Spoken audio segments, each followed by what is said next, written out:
Assalamualaikum warahmatullahi wabarakatuh. Salam, salve, nama budaya, salam kebajikan. Baik, selamat datang di channel saya, channel untuk belajar bahasa Inggris bagi pemula yang dijamin 100% tidak perlu kursus. Dan saya percaya jika Anda menyukai channel ini, Anda bisa like, komen, dan subscribe. Baik, kita akan masuk pada pembahasan kita akan berbicara mengenai simple past tense. Sebenarnya apa sih yang dimaksud dengan simple past tense? Nah, kita lihat. Simple past tense adalah tenses yang menerangkan mengenai kejadian atau kegiatan yang sudah terjadi pada waktu yang sudah lampau. Contoh seperti kegiatan yang sudah terjadi 2 jam yang lalu, kemarin, minggu yang lalu, tahun yang lalu, kemarin dulu, dan seterusnya. Intinya adalah kejadian-kejadian yang terjadi pada waktu yang sudah lalu, bukan sekarang ini. Nah, sebelum kita masuk dalam kalimat, cara membuat kalimat, cara berbicara menggunakan simple past tense, ya, maka kita perlu mengetahui yang namanya rumus atau formula, sehingga kita jangan salah berbicara menggunakan simple past tense dan juga salah menulis menggunakan simple past tense. Nah, kita lihat pada rumus ada beberapa kalimat yang saya akan paparkan, mulai dari kalimat positif. Positif di situ saya simbolkan dengan menggunakan tanda tambah. Rumusnya adalah subjek ditambahkan dengan V2. V2 itu adalah verb kedua atau kata kerja bentuk kedua, ditambahkan dengan objek, ditambahkan dengan time expression atau ekspresi waktu. Sedangkan subjek itu adalah pelaku. Kalau kalimat negatifnya adalah subjek yang kedua, ditambahkan dengan did not, ditambahkan dengan verb one, ditambahkan dengan objek, ditambahkan dengan time expression. Untuk kalimat tanya atau interrogatif, yaitu kita letakkan did di depan, ditambahkan dengan subjek, ditambahkan dengan verb one, ditambahkan dengan objek, ditambahkan dengan time expression. Sedangkan untuk kalimat yang keempat, yaitu WHY questions, itu yang seperti what, where, when, why, how, itu ditambahkan dengan did, ditambahkan dengan V1 atau kata kerja bentuk pertama, ditambahkan dengan objek, ditambahkan dengan time expression. Nah, untuk lebih jelasnya dalam mengenal rumus ini, untuk membuat kalimat yang benar dan betul, maka kita akan membahasnya satu persatu sehingga teman-teman tidak bingung lagi dalam membuat kalimat atau berbicara menggunakan simple past tense. Kita mulai dari yang pertama adalah subjek. Kita lihat dari rumusnya, di situ yang pertama adalah subjek. Apa sih itu subjek? Subjek adalah pelaku atau orang, ya, yaitu I, we, you, they, he, she, dan it. I artinya adalah saya, you artinya kamu, we artinya kita, they artinya mereka, he artinya dia laki-laki, she artinya dia perempuan, dan it artinya adalah dia benda atau binatang atau tumbuhan. Itu subjek atau pelaku atau orang. Nah, dalam rumus juga tadi ada yang namanya adalah objek. Ya, objek. Objek artinya adalah penderita atau penerima. Kita lihat pada teks ini, objek itu seperti pasar, nasi, kemudian kursi. Saya pergi ke pasar. Pasar adalah objek. Kita makan nasi. Nasi adalah objek. Dia duduk di kursi. Kursi adalah objek. Ya. Jadi baik, kita sudah mengenal yang namanya objek. Yang berikutnya lagi kita lihat kembali ke depan, yaitu rumusnya. Ya, ada V2. V2 itu V artinya adalah verb. Ya, verb artinya adalah kata kerja. Nah, dalam bahasa Inggris ada dua kata kerja. Yang pertama, regular verb artinya adalah kata kerja beraturan. Dan yang kedua adalah irregular verb. Artinya adalah kata kerja tidak beraturan. Kata-kata kerja ini ada di tengah kamus, teman-teman. Kita bisa mengenalnya lebih dekat lewat menghafalnya minimal per hari 5 kata. Niscaya teman-teman akan bisa belajar bahasa Inggris dengan baik, berbicara bahasa Inggris dengan baik dan benar. Nah, mari kita lihat satu persatu kata kerja. Yang pertama adalah kata kerja beraturan atau regular verb. Contoh, kata kerja yang saya gunakan adalah kata kerja decide. Itu kata kerja bentuk pertama. Kata kerja bentuk kedua, decided. Kemudian kata kerja bentuknya yang ketiga adalah decided juga. Dan untuk digunakan di dalam simple past tense, ya, kata yang digunakan dalam simple past tense adalah kata kerja bentuknya yang kedua. Ya, di situ adalah decided. Artinya adalah memutuskan. Contoh yang kedua yang saya pakai adalah kata kerja ask. Ya. Kata kerja ask. Ask itu kata kerja bentuk pertama, ask it. Kata kerja bentuk kedua, ask it. Kata kerja bentuknya yang ketiga. Artinya adalah bertanya. Dan yang digunakan dalam simple past tense itu adalah kata ask it. Ya, ask it. Kata kerja bentuknya yang kedua. Ya, kita lihat pada penjelasan rumus ini. Kata kerja bentuknya yang kedua. Untuk kalimat positif. Sedangkan untuk kalimat negatif, kalimat bertanya, lihat rumusnya, itu menggunakan kata kerja bentuk pertama. Karena di depannya sudah menggunakan did. Did sudah menerangkan bahwa kejadiannya terjadi pada waktu yang sudah lampau. Jadi penggunaan kata kerja bentuk kedua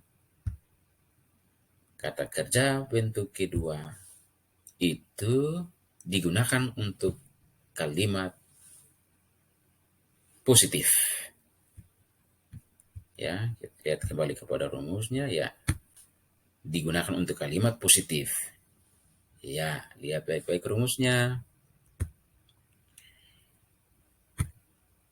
Sekarang yang berikut adalah contoh irregular verb. Contoh irregular verb yaitu yang saya gunakan adalah kata speak, spoke, spoken. Nah, artinya adalah berbicara.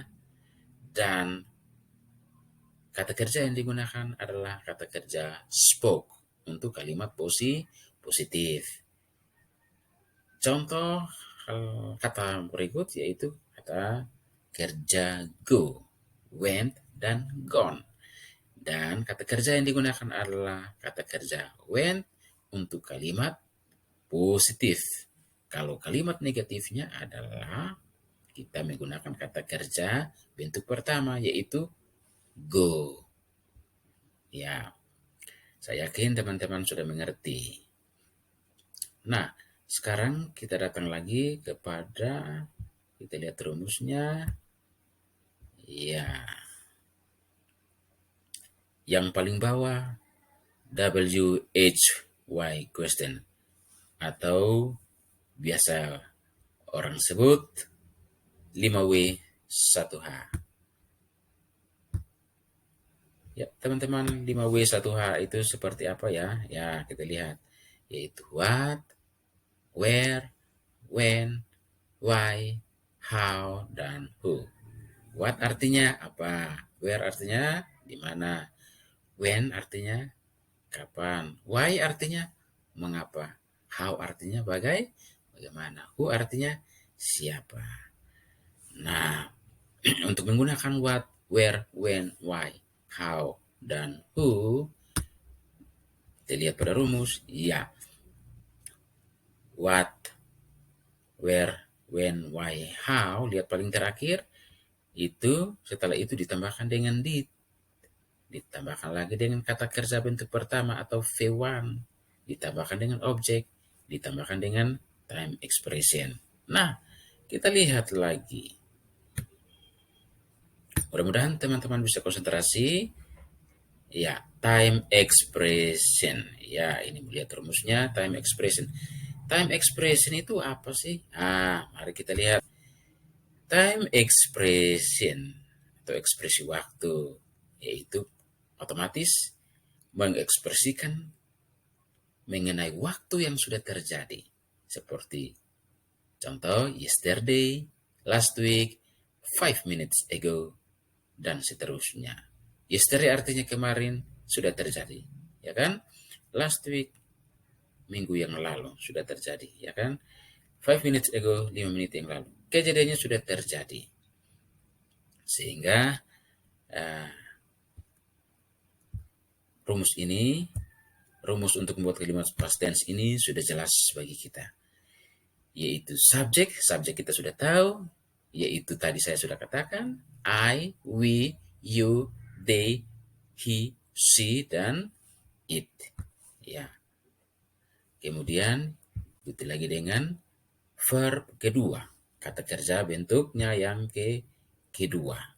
Ya, baik itu kata kerja regular verb dan atau irregular verb yang digunakan. Tetapi yang digunakan adalah kata kerja bentuknya yang kedua untuk kalimat positif. Kita lihat kembali pada rumus. Kalimat positif. Sedangkan kalimat negatif kita kembali lagi menggunakan kata kerja bentuk pertama atau V1 atau verb 1. Ya. Sekarang kita datang kepada contoh kalimat. Nah, contoh kalimat ini yang lebih jelas untuk teman-teman ya. Contoh kalimat, di situ juga saya sudah memasang rumusnya, seperti rumus yang di depan juga. Kemudian contoh kalimatnya. Contohnya adalah, you went to Jakarta yesterday. Sekali lagi, you went to Jakarta yesterday. You adalah subjek. When adalah verb 2, verb to, ya. Jakarta adalah objek. Kemudian yesterday adalah time expression. You artinya adalah kamu, when artinya adalah pergi, itu kata kerja bentuk kedua. Kemudian Jakarta adalah objek. Pergi kemana? Pergi ke Jakarta. Jakarta adalah objek. Kapan itu? Yesterday artinya adalah kemarin. Itu adalah time expression. Ya, sudah jelas teman-teman. Sekarang kalimat negatifnya. Ya, rumusnya, contoh kalimatnya adalah, you did not go to Jakarta yesterday. Kamu, artinya kamu tidak pergi ke Jakarta kemarin. Rumusnya subjek ditambahkan dengan did not, ditambahkan dengan verb 1, verb pertama, kemudian objek, dan time expression atau ekspresi waktu. Subjek di situ yang mana? yaitu you. Ditambahkan dengan apa sesuai dengan rumusnya? Did not. Kemudian kata kerja went itu kita rubah kembali ke verb yang pertama sesuai dengan rumus yaitu go. Kita lihat kembali. Ya, contoh yang saya gunakan adalah irregular verb. Ya, kita lihat yang kata kerja yang kedua di situ. Kata kerja bentuk keduanya adalah went. Kata kerja bentuk pertamanya adalah go. Nah, untuk kalimat negatifnya ya kita gunakan kata kerja go. Ya, begitu teman-teman. Sampai di sini sudah mengerti ya? Iya. Untuk kalimat negatif kita gunakan kata kerja bentuk pertama.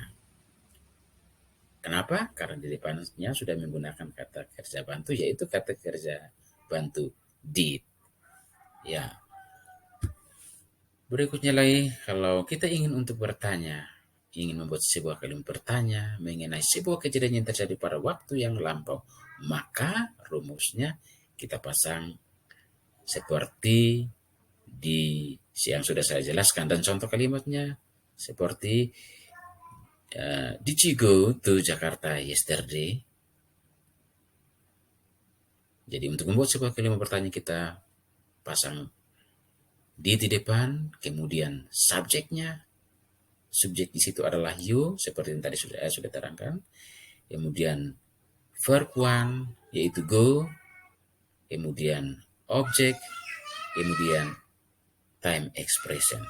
Nah, saya yakin sampai sini teman-teman sudah lebih mengerti. Untuk membuat sebuah kalimat bertanya, kita menaruh kata did di depan, kemudian diikuti dengan subjek. Subjek itu masing-masing ada masing-masing.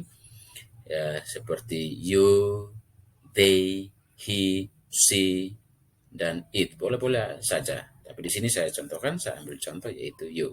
Sehingga dalam membuat sebuah kalimat kita tidak salah. Karena apa? Kita sudah mengerti rumusnya. Nah, yang berikutnya lagi kita datang pada HY question sentence yang tadi saya katakan. What, where, when, why, how, who. Nah, itu ditambahkan dengan did. Ditambahkan dengan subjek, lihat tulisan birunya yang terakhir. Kemudian verb pertama, verb one, objek, dan time expression. Sorry, ada sedikit hilang. Contoh kalimatnya adalah why did you go to Jakarta yesterday? Jadi setelah why ada did di situ. Setelah when ada did di situ. Setelah apalagi where, setelah when ada did di situ. Ditambahkan dengan subjeknya atau subjeknya yaitu you boleh, they boleh, he boleh. Ya, sampai di sini mungkin teman-teman sudah lebih paham mengenai penjelasan saya. Kalau kita pelajari ulang-ulang, dihafalkan rumusnya, otomatis kita akan paham, mengerti, sehingga di dalam berbicara, di dalam menulis bahasa Inggris mengenai sebuah kejadian terjadi pada waktu yang sudah lampau, atau bertanya kepada orang, maka tidak akan salah, karena kita sudah mengetahui rumusnya dan cara berbicaranya sesuai dengan rumus tersebut.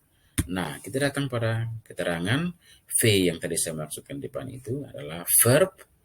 Ya, verb artinya adalah kata kerja. Sedangkan objek adalah penderita atau penerima. Ya, saya kembali lagi kepada verb. Verb itu ada irregular verb dan regular verb. Kata kerja beraturan dan tidak beraturan. Kemudian objek adalah penderita. Makan apa? Nasi adalah objek. Pergi kemana? Jakarta adalah objek. Duduk di mana? Duduk di kursi adalah objek. Yang berikut lagi, yang ketiga adalah did not. Ya, did not biasanya disingkat dengan didn't. I didn't go to Jakarta yesterday. Ya, seperti itu contohnya ya. Nah, kalau sudah menggunakan di dalam kalimat, maka kata kerja yang mengikutinya adalah kata kerja bentuk pertama. Jadi kalau sudah gunakan di dalam di awal, maka kata kerja yang mengikuti adalah kata kerja bentuknya yang pertama. Ya, sampai di sini teman-teman penjelasan saya menyangkut dengan simple past tense. Untuk mengetahui akan kalimat ini, perlu untuk kita pelajari, menghafal rumusnya, kemudian berlatih. Niscaya teman-teman pasti akan berhasil bisa berbicara bahasa Inggris dengan baik. Yang penting adalah pelajari rumusnya. Hafal regular verb dan irregular verb di tengah kamus minimal 5 kata per hari, dan cobalah gunakan dalam kalimat dan percakapan. Demikian pembahasannya mengenai simple past tense. Sampai bertemu pada video pembahasan tahap kedua. Dan yang belum jelas bisa ditanyakan lewat komentar. Terima kasih. Wassalamualaikum warahmatullahi wabarakatuh. Salam nama budaya. Salve.